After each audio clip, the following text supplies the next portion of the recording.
The pine-scented air of the remote Arizona canyon was supposed to be a balm for David's weary mind. A successful but perpetually stressed architect from Chicago, he had rented this secluded cabin for a month, aiming to disconnect and sketch designs inspired by the raw landscape. The canyon walls, painted in hues of rust and gold by the relentless sun, held a silence so profound it felt like a physical presence. It was in this silence that he first met Lena. She appeared on his third evening, just as the sky was bleeding into violet. David was on the porch, sipping coffee, when a figure emerged from the twilight. She moved with a quiet grace, her footsteps barely disturbing the gravel path. She introduced herself as Lena, saying she lived in the next cabin over, a half-mile down the canyon. She was of medium height, with dark hair that fell in a long braid over her shoulder, and eyes the color of dark honey. She wore a simple tunic and jeans, but there was an intensity about her, a stillness that matched the canyon. "I saw your light," she said, her voice low and melodic. "Not many people come out here this time of year. I thought I'd welcome you." David, grateful for the human contact, invited her to sit. They talked about the canyon, the stars beginning to pierce the velvet sky, and the history of the land. Lena spoke with knowledge and passion about the Apache tribes who had called this region home for centuries.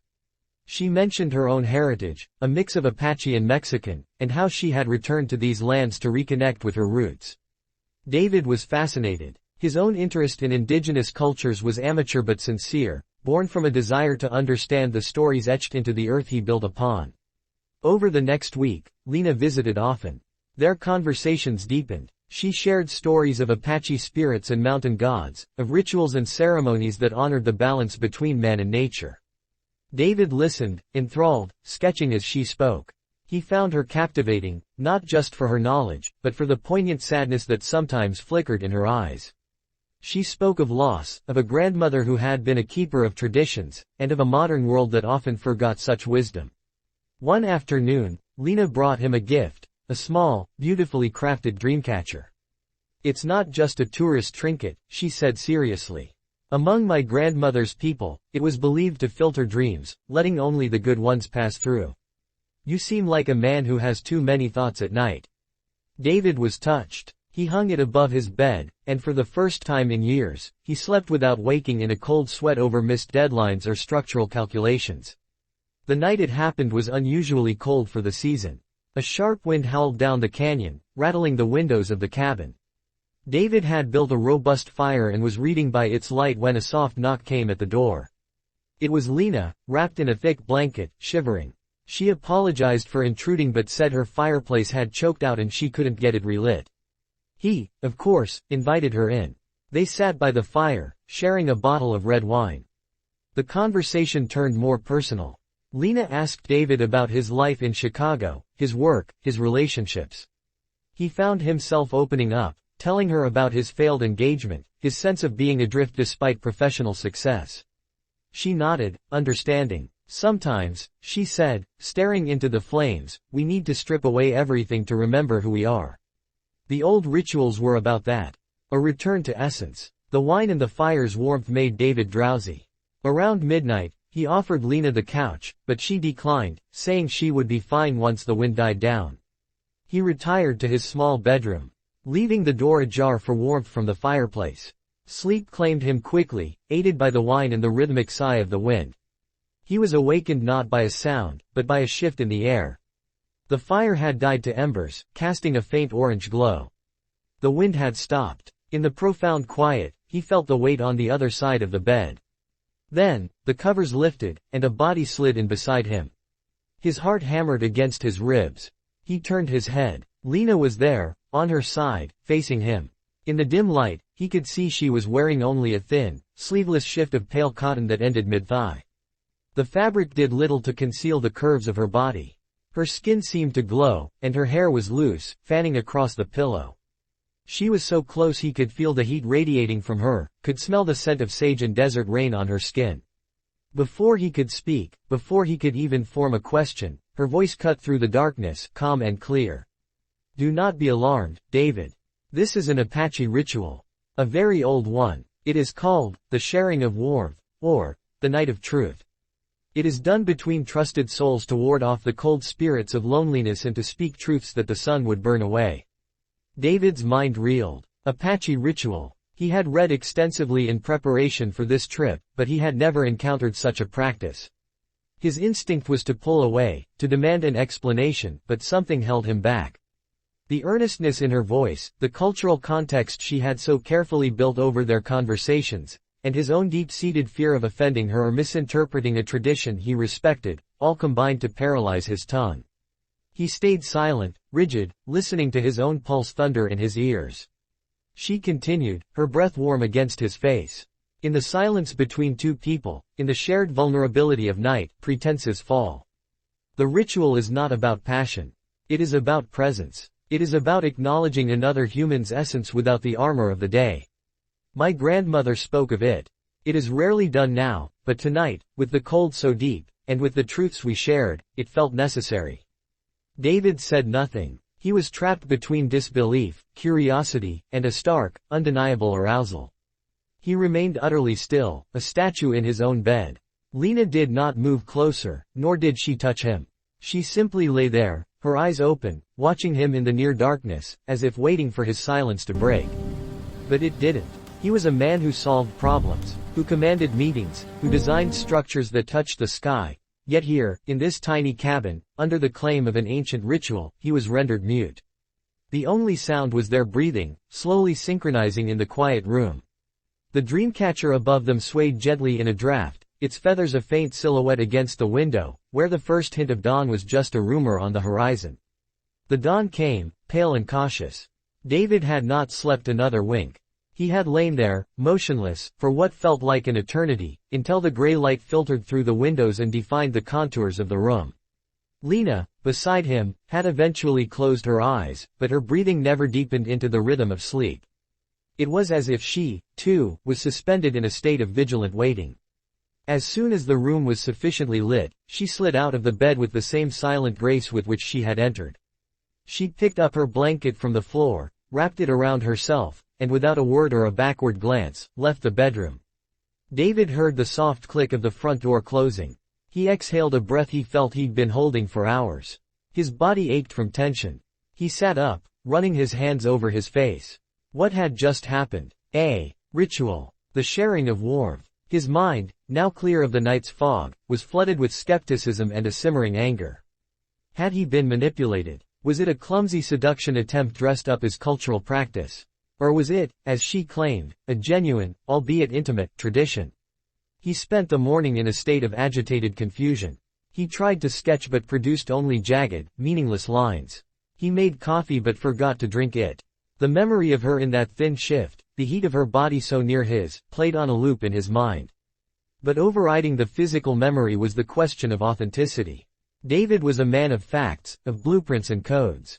He needed to know. He fired up his laptop, using the satellite internet connection that was the cabin's only link to the outside world.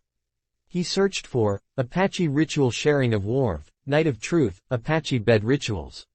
He found nothing. He delved into academic databases, anthropological journals, and historical accounts of Apache customs.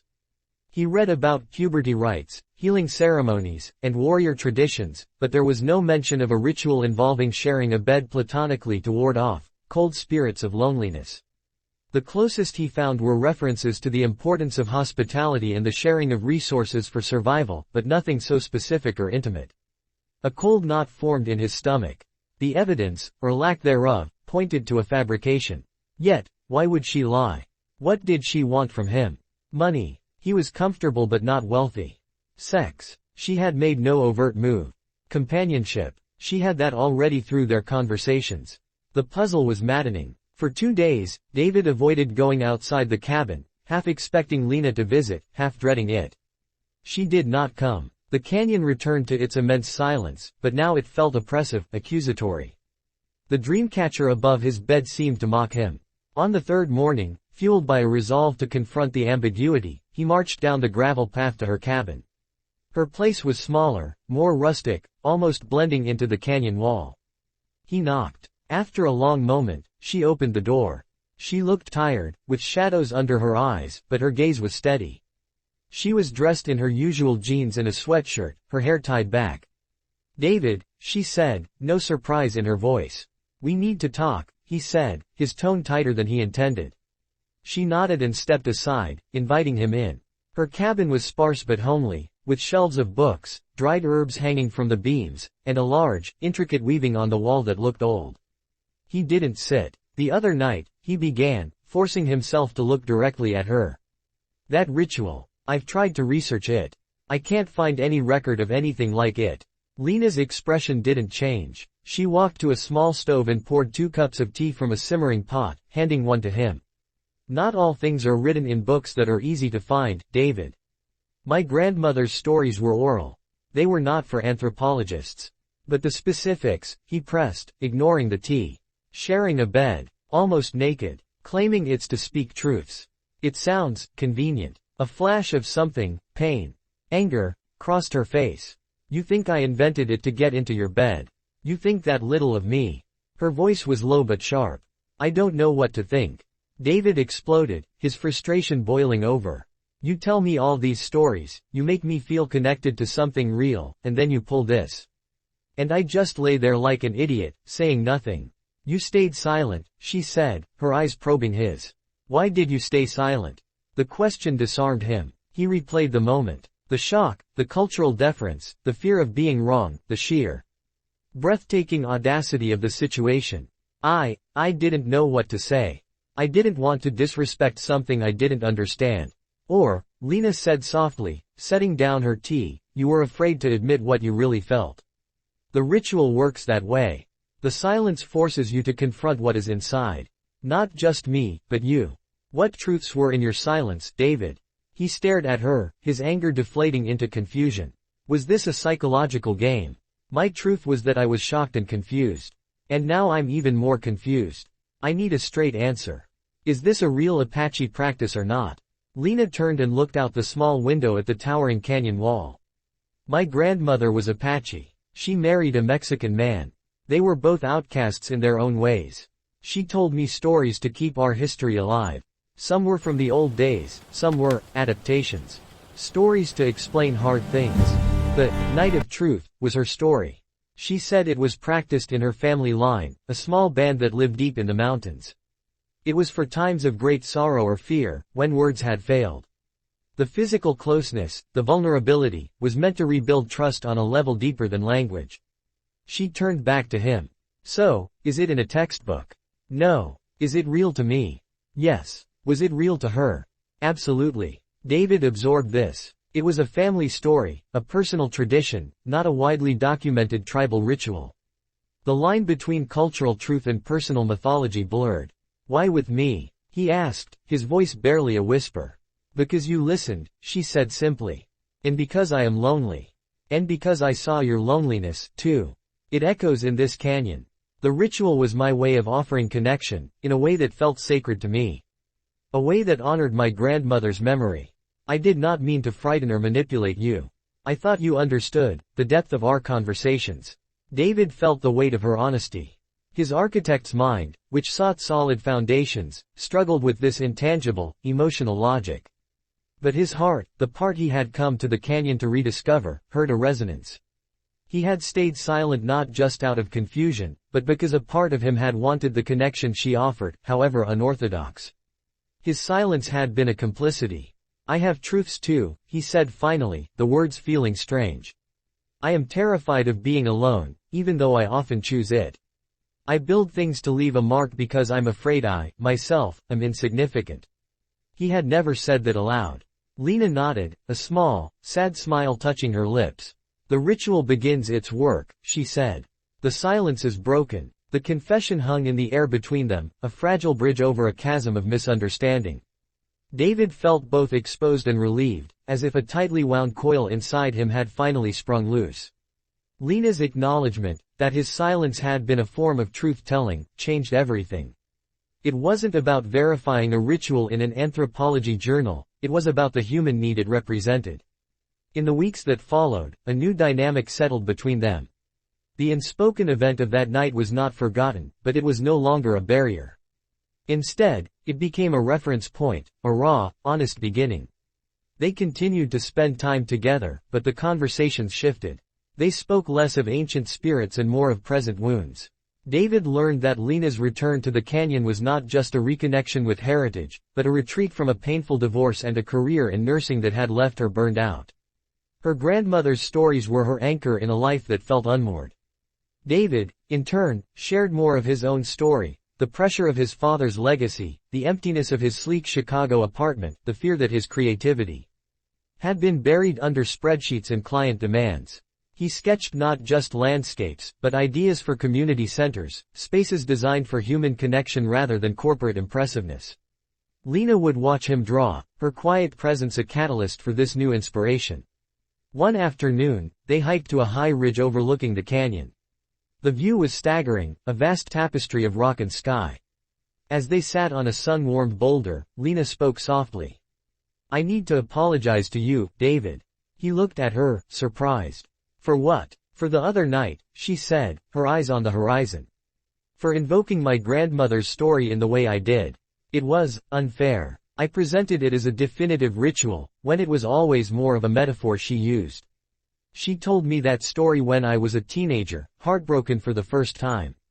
She said sometimes when words are too heavy, the body must speak first. The ritual was her poetic way of describing profound trust. I used it as a framework because I didn't know how else to bridge the gap I felt between us. I was lonely, and you were kind, and I crossed a line." David listened, the wind pulling at his clothes. He realized this was the full truth she had been circling. The ritual was personal mythology, a family parable repurposed in a moment of need. There was no deception in the emotional truth, only in the cultural packaging. "Why did you choose that particular story?" he asked. "Because it was about silence," she said, turning to him. "And you are a man of few words, but the ones you choose matter. I thought if I could create a container of silence, something real might emerge. And it did. But I should have found a different way." He thought about his own silence that night. It hadn't just been shock, it had been a choice. A choice to observe, to receive, to not break a moment that felt, despite its strangeness, sacred in its own way. "I'm glad you did," he said, the words surprising him as much as her. "It was terrifying and confusing, but it broke something open in me. I've been designing buildings to stand against the wind, but I never realized I was trying to build walls around myself." Lena's eyes glistened. "So the ritual, even my clumsy version of it, served its purpose." "It served a purpose," he conceded. "But let's call it what it is. A human moment. A risky, messy, human moment of two people trying to connect." She smiled, a real, full smile that reached her eyes. "I can live with that." As the end of his month-long retreat approached, David felt a seismic shift within. The canyon had given him more than inspiration, it had given him a mirror. His sketches were now filled with designs that integrated natural elements, open spaces, and community hubs. He had even drafted a proposal for a cultural center that honored local indigenous history, not as a museum piece, but as a living, breathing part of the community. He ran the initial ideas by Lena, who offered insights and corrections with a gentle firmness that made the work better. On his last evening, they shared a meal on his porch. The air was warm, and the first stars were emerging. The tension of that strange night was gone, replaced by a deep, comfortable familiarity. They had navigated the ambiguity and arrived at a genuine friendship, tinged with an unacted-upon attraction that they both acknowledged silently. "What will you do when you go back?" Lena asked, stirring her tea. "I'm going to present this cultural center proposal," David said. "And I'm going to start saying no to projects that don't feed my soul. Maybe even take a sabbatical to work with communities out here." He paused. "What about you?" "I'm staying," she said simply. "I've applied to work with the local tribal council on their heritage program. My grandmother's stories deserve a proper place, not just in my memory, but in the understanding of others." Honestly told. David nodded. It felt right. He reached over and took her hand. It was the first time they had intentionally touched since that night. Her hand was warm, strong. "Thank you," he said, "for the ritual, for the truth, for everything."